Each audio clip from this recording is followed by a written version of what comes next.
Let's see what we could do with this poem written by Langston Hughes called "The Negro Speaks of Rivers." First, I want to take a look at the structure of this text and notice just how the stanzas are formed. You've got 1, 2, 3, 4, 5 stanzas, and you've got a repetition of a line in the poem twice. You see the repetition there. You notice that most, if not all lines, except for this on the second part of the couplet, all of the lines are written in the first person personal pronoun, I or my. Every single line is written like that. So notice also in the structure that there's an indent in the line here and a couple indents in these lines here, and they're all at the last part of this particular these both of these stanzas. This poem, the title. Notice the title. We looked at the structure. Now let's take a look at the title. The title, "The Negro Speaks of Rivers." So when we think of the Negro, that has much to do with African American black person in the United States. And the Negro, when we're talking Negro, we associate, I associate as I read the word Negro with a particular experience that has taken place in the United States, one of oppression, one of not just the problem of oppression, but also one of triumph, regardless of the oppression that has taken place. Now, right here, this word speaks. We know that this idea of speaking, one is fully human when one is able to speak for themselves. One who's able to speak for themselves rises up and is able to determine for themselves what they are to be. Now, when we see this word rivers, it causes me to question, what kind of river is this? Is this a metaphor for something else? Is he just speaking specifically of rivers in terms of bodies of water? It would seem to be metaphorical because he says speaks of rivers. It would seem to be metaphorical because just knowing the way that Langston Hughes writes. So I've known rivers, he says. So we know that this is I have a past tense. So he has become in his past become acquainted. He has known rivers. He has, and to know means to me it means that he's seen them. He has heard them. He has felt rivers. He has been around rivers. Notice the colon though. The colon there to me almost means that this next part is sort of a definition of, or a further explanation of what he means. He does repeat this line or this phrase here, "I've known rivers." This time he adds in this idea of it being ancient, right? So ancient means, it's been from the past, from long ago.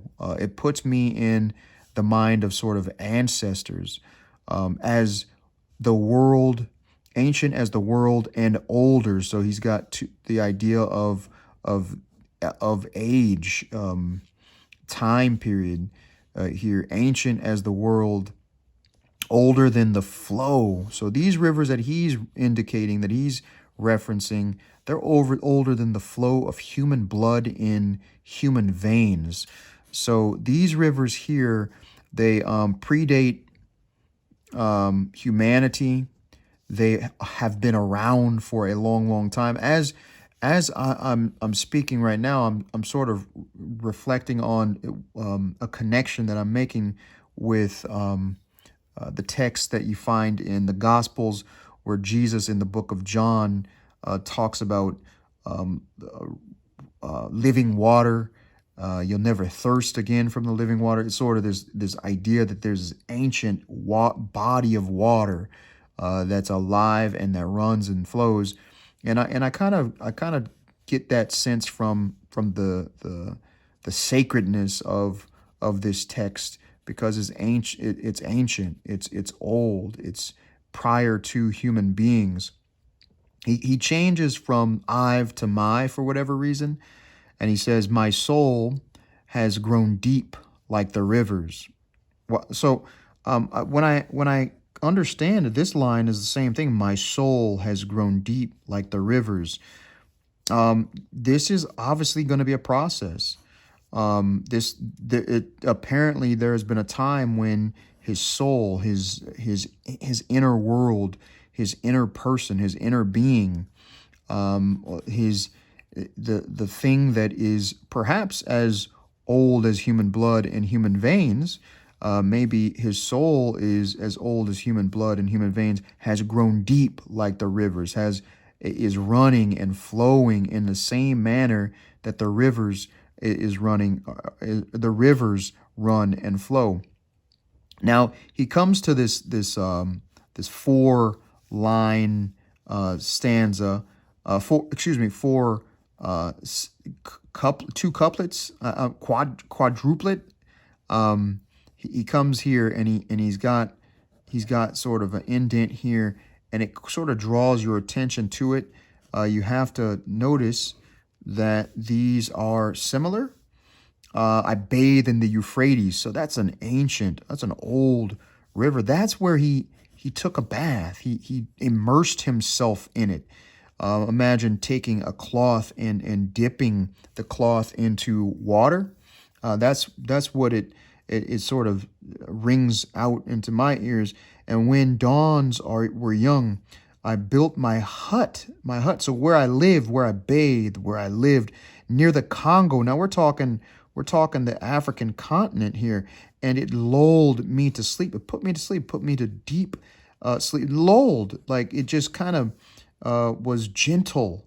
It was gentle enough to put me to sleep. And it also reminds me of how in the womb, apparently, obviously when you're in the womb, you're in water, and this idea of like the water takes you back to the mother, right? Your mother, and maybe he's got some of that going on here.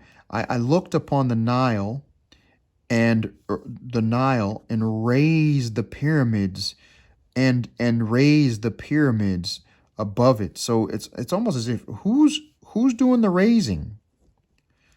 Who's doing the raising? Who raises right here? Who's doing that? Is it him? If it is him, see again, there's that sort of a deity quality there, like almost an infinite type of quality that he could raise the pyramids or raise.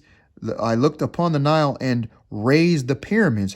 He could raise the pyramids above the Nile.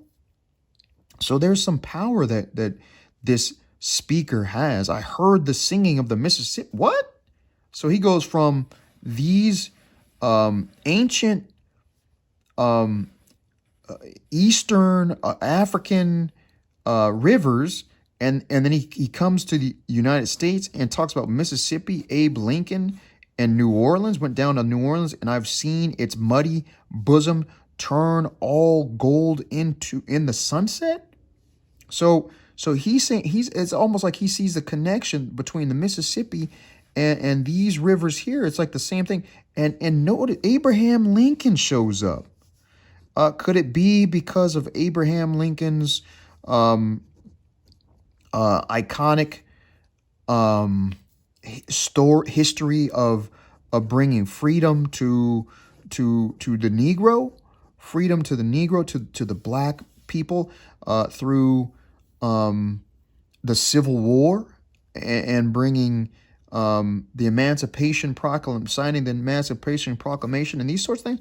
I wonder why he's got Abe Lincoln there, and he doesn't say Abraham. He calls him Abe, as if as if he's friendly with Abraham Lincoln. I've known rivers, ancient, dusky rivers. Again, so he hits this idea up of knowing. I've known rivers, and then again with the colon, ancient, dusky rivers. The kind of rivers are ancient. They're old, right? So they're old. They're old. It reminds you of. It reminds me of ancestry, right? Reminds me of roots. I'm African American, so it reminds me of the motherland where my ancestors are from. And dusky means dark, dark in color. So these rivers are ancient, they're old, and they're dark in color. They're not light in color, they're dark in color, which shows me that he is basking in a sense of pride for himself as a black man in the United States who's got deep, deep ties to a soul that is gone, that has lived beyond other things that he's had deep ties to that have been around for a long time, the Euphrates, the Congo, the Nile. And then he comes back to this concept, my soul has grown deep like the waters. Wow, what a journey that he took us through. He took us through waters, bodies of water, and his soul has been nourished, has been satiated, satisfied, and to the point of growth in depth like the waters. May we grow deep like the speaker's soul has grown deep. May our soul run as deep as these waters that he refers to.